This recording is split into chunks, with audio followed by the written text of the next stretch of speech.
What's up YouTube? Welcome to Automotive Life. My name is Lucky and today's video is all about what are the best cars for Turo. Now I've been asked this question multiple times, Facebook, Instagram, all over the comment sections below, which you can see. Everybody wants to know what's the best cars, what are the best cars to buy, what keep rented out the most, and which ones I make the most money on. Now if anybody tries to tell you an exact formula or like the specific cars they pick, they're full of shit because there's a lot of things that go into picking cars. So, there's a lot of YouTubers out here that are talking about their Turo experience, which is great. You want to learn little tidbits from each of the YouTubers that you can, but that's what works great in their market. So we're going to show you what I do and how we set up other rental car companies and figuring out what's the best cars for your area, how to pick out, cars that maximize your budget, and thinking outside of the box, because a lot of people always pick the same thing thinking it's the car that everybody wants, and it's really not. But before I get into the video, if you could do me a huge favor and smash the like button for the YouTube algorithm, it helps me find more amazing people like yourselves that enjoy automotive content. Also, if you can consider subscribing, I post great automotive content like this all the time. And one other big shout out, we just hit 30,000 subscribers, which is a huge milestone. First of all, I want to thank you guys so much. I truly appreciate it. I know we just hit, I think, 20,000 subscribers last month. This month we're at 30. I'm hoping if we get to 40, 50 next month, we're going to do something really cool. But I've never done a giveaway, but I think I want to do something for our group now. Is I would like to give away a free consultation. If anybody comments in the section below, I don't care if it's a question, toast, gummy bears, I buy that for $1. Your mama, anything. Just put anything in the comment section below. I will pick one of the people down below for a free consultation. It's usually about $250. We spend an hour on the phone. We go over whatever you want to talk about, whether it's your car dealership, you want to learn about financing, you want to learn about rental cars, you want to learn about opening up an auto repair shop, getting insurance work for your body shop, whatever the case is. I'll answer all your questions. You have a 1 hour Zoom conference call with me, which will be a lot of fun. So definitely appreciate that. Or if you just want to talk about life, sports, football, everything else. I do so much more outside of this channel. I actually have another channel, which I'll show you guys here in a little bit, but I'll go over that in another video. But without any more shameless plugging, let's get into the video. So as I stated in the beginning, a lot of people say these are the cars you need to buy, these top 5 cars or 10 cars or whatever else.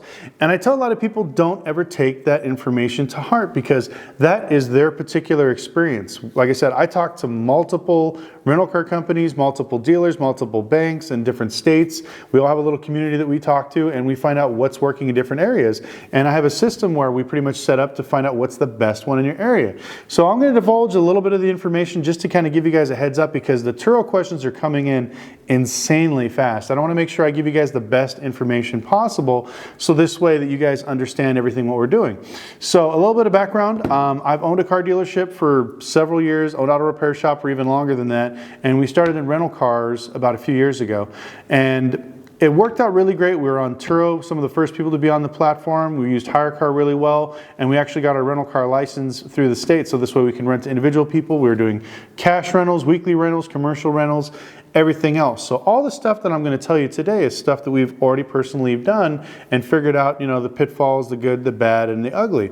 So a lot of people really focus on Turo in one type of way. So hopefully after watching this video, we're going to expand your mind a little bit. So hopefully it gives you a better inclination of what the best cars are, the reasons why, and some of the factors you need to put in mind, because I can tell you that Ferraris are the best car, but if your budget's not intact, you're not going to be able to get these cars. So enough chattering, let's head to the whiteboard. We're in front of the whiteboard again. I'm going to try to keep this quick and simple because all my videos tend to be 30, 40 minutes. My classes and lectures are even longer, so I'm just going to try to do it really quickly. First one we're going to talk about is the big B, is your budget. Before you start anything, before you start reading reviews on what the best cars are to buy, for Turo, HireCar, your rental car company, first thing you need to figure out is your budget. What is your budget? What kind of cars are you going to buy? So the first thing you should ask yourself is how are you going to pay for this car? Are you going to do cash? Are you going to do a traditional auto loan? Are you going to do a line of credit, LOI? Are you going to do some sort of rental line? The reason I say to find these out is because this is what's going to give you part of your exit strategy, which we're going to talk about here in a minute. But you need to figure out which one of these is going to be your loan. So let's say your budget is $10,000 cash. So we want to find the best car we can to optimize cash. If you have an auto loan, you have good credit, personal credit, this may be a car you'll consider keeping if the rental business is not for you, then I would do a typical auto loan. If you can use a LOI, line of credit, there's multiple companies out there that'll give you either a business line, which is like an automotive business loan, or you can do just straight up line of credit and they use that as collateral. These both here have higher payments. So a lot of people turn these ones down because they pick the traditional auto loans. But when you go to sell your car, it's much easier to sell them with your rental line and your line of credit because there's more things you can do to move stuff around, and you can even recycle some of the debt back onto your line of credit, which that's the way to do it. I'm not going to go into it too much because this is a whole other thing, but this gives you more options. So now that you got your budget figured out, next thing you need to figure out is your area. So what I mean area is everybody's always talking about, like, you know what rents great for me? Teslas and Civics. Teslas and Civics. They may live in California. Now, I make an example all the time. So here in Vegas, the most popular car that I've ever rented are Camaros convertibles and Mustang convertibles. The only other thing more popular is a Slingshot, but that doesn't really count, and Turo likes to kick them off in certain areas. So we're just going to stick to that. So that's very popular in my area. So people always ask me, Lucky, what do you rent? And I tell them, this is what I rent. So guess what they did? They tried to copy the exact same thing I did. So one of my clients was in Minnesota. It's not the warmest weather, so the Mustang convertible and the Camaro convertible were very, very hot in the summer and springtime. But once the winter came, nobody rented it. It was stuck. It wasn't doing anything.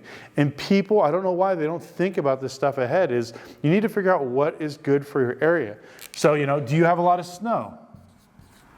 Rain? Or you just sunshine all the time? These are some of the things you need to ask yourselves because, you know, I have a few clients that are in New Jersey, New York, and Philadelphia area. Their biggest rentals are SUVs. Luxury SUVs is killing it in that market. That's why they do it here. I had my G-Wagon. We did a little bit of rentals with that. We did really good. But I got some Ford Explorers, a few Tahoes. Just didn't do that well. We were sunshine all the time. People come to Vegas because they want to let loose. They want to have fun. So luxury cars and convertible SUVs were in my area because it's all sunshine. Same thing with Florida and Arizona. So before you, like I said, you take these people's advice on YouTube saying this is the best car to buy, stop and figure out your area. The next thing you need to figure out, not only the type of weather you have, but what kind of city are you in? You know, are you in Las Vegas like me and you have tons of tourism? You have people flying in all the time, vacation, willing to spend that money. Or do you live in Tulsa, Oklahoma? If you live in Tulsa, Oklahoma, and you're thinking you're going to start the next exotic rental car business, I'm going to tell you right now, you're a fool and don't even try it. Rent for your area. You need to figure out what is good in your area. Everybody's always like, I want to rent Teslas, I want to rent Mercedes, I want to rent luxury cars. If I make more, actually I make more money with my old U-Haul rentals than I do with any of my other cars. But you need to find out what your area does. Also the state of your economy. So let's say, perfect example, I have a client that's in Washington State. He's in this like little middle ground between Seattle and Yakima, Washington. And it's a bunch of like these little wine places and agriculture. And it's booming in the springtime. So he rents a lot of really nice cars. But after the season's done, that's it. Nobody rents. So his rental cars are only rented out for 3 to 6 months out of the year. This is something you have to figure out. Are you seasonal? Sorry, my handwriting sucks. You know, is your market seasonal? This could cost you a lot of money. People buying these exotic cars, rental companies, I won't mention names, but there's quite a few. They open up on the East Coast all the time. It doesn't work because unless you're getting solid rentals all through the summer, wintertime pretty much crushes you. So think of your season and other things that could pop up that way. Next one we're going to talk about are cars. You may be asking yourself, well, this is what the video is about, is which cars to pick. This is why I don't ever tell you this is what you should do, this is what you pick. I'm gonna show you the formula on how we figure it out and how we pick our cars, because when it comes to this is very important. First thing I look at are reviews. Everybody and their grandma can tell you that their Tesla is the best car, it rents, it gives them all the money, they're making great money. But when I look at the reviews and they got 13 reviews and it's been online for 6 months, that's not a really good matrix for me. You know, you need to read this type of stuff. Also, you need to see, you know, like check cars that you don't think are popular. I tell everybody sleeps on minivans. I don't know why. It's a necessity when you travel. A lot of people, when they take vacations, whether it's business or for family, it's in a big group and they need a minivan. I tell people, check out minivans. Don't sleep on minivans. Also, you need to look in your area and search around for cars that are not on there. So, perfect example, another one is trucks. So if you're in your area and you're looking and you want to do a C-Class Mercedes because all your friends say that C-Class is the best car for Turo, and you're scrolling through and you look and there's no trucks anywhere on Turo. You look and there's no trucks. That's your market. Let's go ahead and let's look up trucks. You add that to your list. You know, and you start doing this little by little, slowly figuring out your market.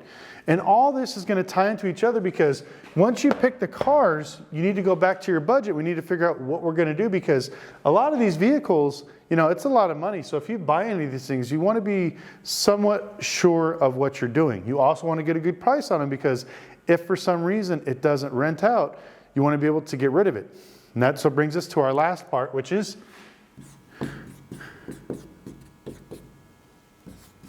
ran out of board, but it's exit strategy. Most people do not talk about this. I don't know why. This is probably one of the most important things you need to figure out if you're a rental car company, because everybody always talks about renting their cars out and everything else. They don't talk about depreciation, they don't talk about maintenance, and they don't talk about their exit strategy. One of the big things, am I going to keep this car? We talked about this earlier. All goes back to your budget, step one. If you get a personal auto loan to buy, let's say, a Mercedes-Benz, if for some reason Turo doesn't work out, are you okay with keeping that vehicle? If you are, then okay, go ahead and take a risk on your Mercedes. But if you're not, if you're like, well, I have a family of 6 and this 2-door sports car Mercedes is not going to work for my family, don't buy it. All these things have to come into play to figure out the best car for you on Turo. Not everybody else's, not everybody's top 10 hits. Now, if you have the capital, you already have your own personal car, then yeah, you could kind of, you know, try with some of these other cars. Sorry, my brain went straight. I had to go back to the piece of paper I wrote out. So we talked about, are you planning on keeping it? Next thing we're going to talk about, sorry, I had to move the board. I was fading in and out. So the next thing we're going to talk about is, for your exit strategy, is minimal rentals. Now, you need to be able to move off these cars if they're not renting for some reason. So I always tell people you need to rent them out for a minimum of 15 days every month, and you need to give it a 90-day test sample. So this way you can realize if the car is good, if it's working in your area, or if it's not. If it's not, do not keep it, move off of it. You need to figure out, okay, how am I gonna sell this? How am I gonna get rid of it? You know, because you don't wanna keep a car that's not making you money. And that brings you to your last part of your exit strategy. Put this in big letters. Think about the sale. You guys are not going to know this term. It's a dealer term. This is the way I teach a lot of my people. You could buy all the cars here and you can get amazing lines of credit, but if you don't think about selling the vehicle, what you're going to do, how you're going to sell it, you know, how you're going to maximize it, because when I buy a car for a rental fleet, I basically look at what's the most popular thing I could sell, what's going to give me the most bang for my buck as far as maintenance, and what's going to have the highest resale value after I rack up some miles. And then you got to time it. Is it going to be 10,000 miles and you get rid of it? Is it going to be 1 year and you get rid of it? Is it going to be 30,000 miles and you're going to get rid of it? Is it going to be 2 years? That's something that you need to figure out. and find out what you want to do. So one of the ways I minimize my risk as far as this goes is I tell all my people and all my students, shout out if you guys are watching, we always have a dealer's license with our rental car license. So this way we can actually sell these cars after we buy them so we don't lose that much money. The depreciation's already lost, we already put the miles in, whatever else we made our money, but now we could sell it for retail instead of trading it into a dealer, getting a new auto loan, and you're only getting Kelly Wholesale Blue Book on it. So that's something that I recommend doing. If you want to find out more about it, like I said, comment section down below. And the very last one, which you need to think about is for your exit strategy. I know I said this one was the last one. After you get through all this and you figured out your budget, your top 10 cars, and you think you got it down, next thing I'm going to tell you guys is you need to start thinking about your actual retail. Sorry, my handwriting's scrappy. Anyways, your retail actual rental license. It's something that's very important. It's going to help you set up for success. So I always tell people you want to use Turo as much as you can because it's very free and it's inexpensive to get started. But eventually you want to be able to have more freedom to rent out more things, cars, trucks, SUVs, motorcycles, boats, whatever you want to rent out, you can rent it out. Also with your rental platform, you can do hourly, weekly, daily, monthly rentals, whatever you want to do. That gives you the freedom to do that. As well as once you get your actual business license, I can help you guys get your rental lines, bigger LOIs, your lines of credit, all that other stuff. So once again, thank you guys so much for watching. I was trying to wrap this one up as fast as I can. I know I left a lot of blank questions, but I will make another video here shortly. I'm just trying to keep my videos under 10 minutes. So if you can, please do me a favor. If you learned anything, smash the like button once again. Also subscribe. I'm posting great content like this all the time. And once again, we'll see you soon. Oh yeah, also follow me on Instagram, automotive.life.